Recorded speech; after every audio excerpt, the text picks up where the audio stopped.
இப்போ நம்ம letters from a father to his daughter அந்த எழுத பார்க்க போகிறோம். ஒரு செல்ஃப் இன்ட்ரோ மாதிரி நான் அதில் கொடுக்குறேன். இதை வந்து ஜவஹர்லால் நேரு எழுதியிருக்காரு. யாருக்கு ஃபர்ஸ்ட் எழுதியிருக்காருன்னா இந்திரா காந்தி பிரியதர்ஷினி அவங்களுக்கு எழுதியிருக்காரு. இது வந்து ஒரிஜினல் பப்ளிஷ்ட் எப்போன்னா 1929 வந்து ஒரிஜினல் பப்ளிஷ்ட். எங்கேருந்து பப்ளிஷ் பண்ணியிருக்காங்கன்னா அலகாபாத் லா ஜேர்னல் ப்ரெஸ்லேருந்து பப்ளிஷ் பண்ணியிருக்காங்க.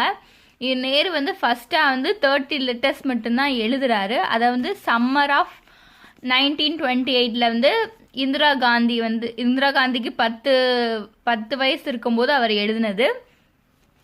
அதுக்கப்புறம் he arrange the second edition வந்து 1931 வந்து அதை தெளிவாக இது பண்ணுறாரு. அதுக்கடுத்து வந்து ஒரு ரீப்ரிண்ட்டு எடிஷனு, அப்புறம் வந்து வேறு டைட்டில்ஸு, அடிஷ்னல் லெட்டர்ஸ் அப்படி வரிசையாக வருது. அவர் வந்து இந்திரா காந்திக்கு மட்டும் எழுதலை, இந்திரா காந்தி, சோனியா காந்தி, பிரியங்கா காந்தி வர்டா அப்படின்னு அவங்க மகளுக்கு ஃபுல்லாக எழுதியிருக்காங்க. நமக்கு வந்து இந்திரா காந்திக்கு எழுதின ஃபஸ்ட்டு எழுதின 30 லெட்டர்ஸ்லேருந்து 15 லெட்டர்ஸ் தான் இருக்குது. இப்போ வந்து நேரு வந்து அலகாபாத்லேயும் இந்திரா காந்தி வந்து முசோரிலையும் இருக்காங்க. அப்போ தான் வந்து இந்த லெட்டரை வந்து எழுதியிருக்காரு. இதுதான் வந்து ஒரு இன்ட்ரோ மாதிரி. இப்போ ஃபஸ்ட் லெட்டர் போகலாம். The book of nature. இதில் என்ன சொல்ல வராங்கன்னா, அவர் சொல்கிறாரு நம்ம 2 பேரும் அவர் வந்து அவர் பொண்ணுகிட்ட இந்திரா காந்திகிட்ட சொல்கிறார் நேரு, நம்ம 2 பேரும் சேர்ந்து இருக்கும்போது நீ என்கிட்ட பேசுவ, நான் உன்கிட்ட பேசுவேன். அப்போ உனக்கு தோன்ற கொஸ்டின்லாம் என் கேட்பேன். அப்போ வந்து நான் உனக்கு என்னால் முடிஞ்ச அளவு வந்து எல்லாமே ஆன்சர் கொடுப்பேன். இப்போ இந்த பீரியடில் வந்து அப்படி நம்மளால் பேச நமக்கு இது இருக்காது. ஏன்னா நீ வந்து முசோரியில் இருக்க, நான் அலகாபாத்தில் இருக்கேன். இது மாதிரி நம்மளால் பேச முடியாது. நான் உனக்கு இந்த எர்த்தை பற்றி ஒரு சின்ன கதை மாதிரி உனக்கு நான் சொல்கிறேன். இந்த country, big and small country story, அதில் வாழ்கிற வந்து பீப்புள்ஸை பற்றி வந்து நான் உனக்கு இந்த லெட்டரில் எழுதுகிறேன். உனக்கு தெரியும் English history and Indian history வந்து பற்றி உனக்கு தெரியும். அதை உனக்கு ரொம்ப தெரியாது, கொஞ்சமாக தெரியும். ஆனால் வந்து இங்கிலாந்து ஹிஸ்ட்ரி வந்து இங்கிலாண்டை பற்றி உனக்கு தெரியும். இங்கிலாந்து வந்து ஒரு சின்ன தீவு தான். ஆனால் வந்து இந்தியா மிகப்பெரிய நாடு. ஆனால் அந்த மிகப்பெரிய நாடை ஒரு சின்ன இங்கிலாந்து வந்து ரூல் பண்ணிச்சு. எப்படி அவங்க சர்வை பண்ணாங்க அப்படின்ற பற்றி சொல்கிறாரு. இப்போ வந்து நம்ம நீ வந்து புக்ஸில் உள்ள இதை மட்டும் தெரிஞ்சுக்க கூடாது, இந்த நாட்டை பற்றி தெரிஞ்சுக்கணும். அந்த நாட்டில் வாழ்கிற மக்கள் எப்படி அவங்க நாகரிகம் அப்படிலாம் இருக்காங்க, ஒவ்வொரு நாட்டில் ஒவ்வொரு மக்கள் வந்து எப்படி இருக்காங்க அப்படின்றத நீ தெரிஞ்சுக்கணும். நீ வாழ்கிற நாடு பெரிய நாடாக இருந்தாலும் அது உலகத்தில் பார்க்கும்போது அது ஒரு சின்ன பிளேஸ் தான், சின்ன கண்ட்ரி தான் இந்தியா அப்படின்னு சொல்கிறாரு. அதுக்கப்புறம் என்னென்னா அவர் பயப்படுறாரு. நான் இந்த லெட்டரில் வந்து உனக்கு வந்து என்னால் எவ்வளோ சொல்ல முடியும் தெரியல, என்னால் வந்து சொல்ல முடியாத அளவுக்கு தான் சொல்கிறேன். அதனால நான் பயப்படுறேன், உனக்கு நிறைய விஷயம் தெரியாமல் போயிடுமோன்னு பயப்படுறேன். ஐ ஹோப் இருந்தாலும் உனக்கு நான் சொல்ல போகிறது வந்து உனக்கு ஒரு இன்ட்ரெஸ்டிங்காக தான் இருக்கும், போர் அடிக்காது. இந்த வேர்ல்டில் வர பீப்புளை பற்றி தான் நான் சொல்ல போகிறேன். அவங்கள நீ எப்படி வந்து நீ ஏற்றுக்கணும்னா உன்னோட பிரதர்ஸ் அண்ட் சிஸ்டர்ஸாக தான் ஏற்றுக்கணும். அவங்க உன் கூட பிறக்கலைனாலும் இந்த உலகத்தில் இருக்க எல்லாரையுமே பிரதர்ஸ் அண்ட் சிஸ்டராக தான் ஏற்றுக்கணும். இப்போ நீ சின்ன பிள்ளையாக இருக்க, நீ வளர வளர நீ நிறைய ஸ்டோரி படிப்ப, இந்த எர்த்தை பற்றி படிப்ப. இந்த எர்த்தை பற்றி எதில் படிப்பேன்னா ஃபேட் புக்ஸில் மட்டும்தான் நீ படிப்ப. அது வந்து உன்னை எப்படின்ற அவங்கள வந்து உனக்கு காட்டும். அது வந்து அதில் நீ படிக்கிறத விட நான் சொல்கிறது உனக்கு இன்ட்ரெஸ்டிங்காக இருக்கும் அப்படின்னு சொல்கிறாரு. யூ நோ ஆஃப்கோர்ஸ் தட் அவர் earth is very very old. ரொம்ப பழமையானது, millions of years old. Very பழமையானது.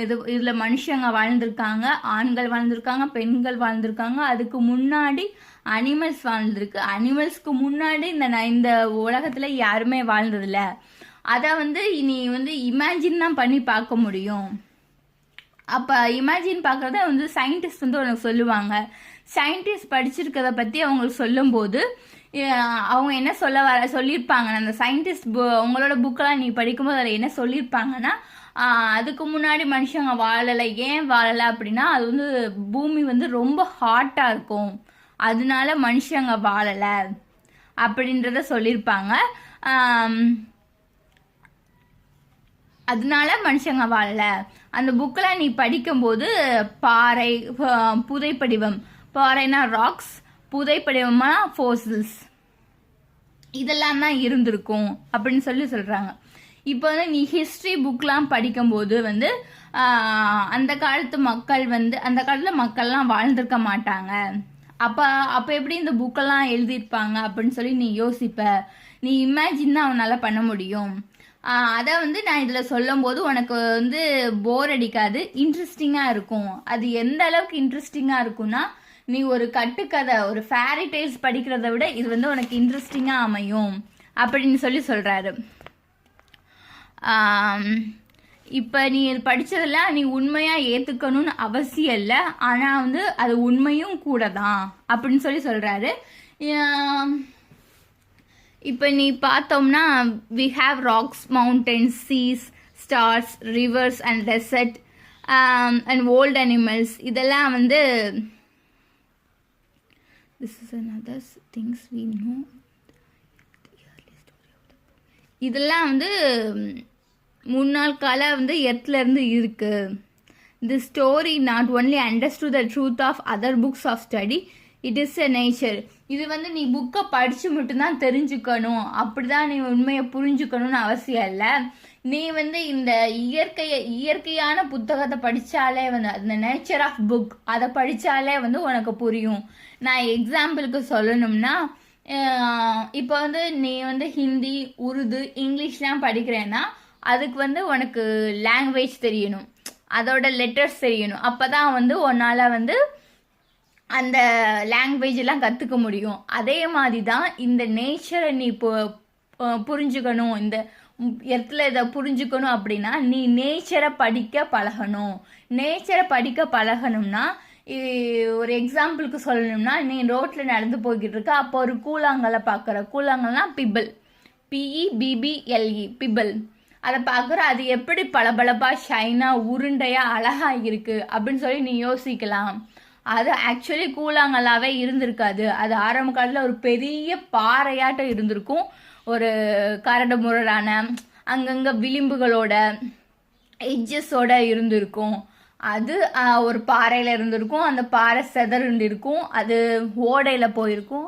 அந்த ஓடை வந்து புஷ் பண்ணி கீழே புஷ் பண்ணி அது சின்ன ஓடையில் விழுந்திருக்கும். அது சின்ன, அதுக்கடுத்து அது போய்கிட்டே இருந்து அது சின்ன ரிவரில் விழுந்திருக்கும். அது அங்கே போய் இதுவாகி அது எப்படியோ வந்து கண்ணுக்கு தெரிஞ்சிருக்கு. இப்போ அதுக்கு தெரிஞ்சனால உனக்கு அது சிறுசாய் அது தெரிச்சு நிறைய தண்ணியிலலாம் பட்டு அது கூழாங்கல்லாம் அழகாக வட்டமாக சின்னதாக இருந்திருக்கு. அதை நீ பார்க்கல, அது அப்படியே சின்ன சீலேருந்து பெரிய ரிவர்லேருந்து சீக்கு ஓஷனுக்கு போயிருந்துச்சுன்னா உன்னால் அதை பார்த்துருக்க முடியாது. அது எப்படி பாயிருக்குமோ, இன்னும் சிறுசாகி மணல் ஆயிருக்கும், சாண்ட் ஆயிருக்கும். மணலாகி அதோட ஃப்ரெண்ட்ஸான கடற்கரை, அழகான கடற்கரை அது உருவாக்கியிருக்கும், அப்படின்னு சொல்கிறாரு. இப்படி தான் நீ வந்து இயற்கையை படிக்கணும் அப்படிங்கிறத ஃபர்ஸ்ட் லெட்டரில் அவர் சொல்கிறார்.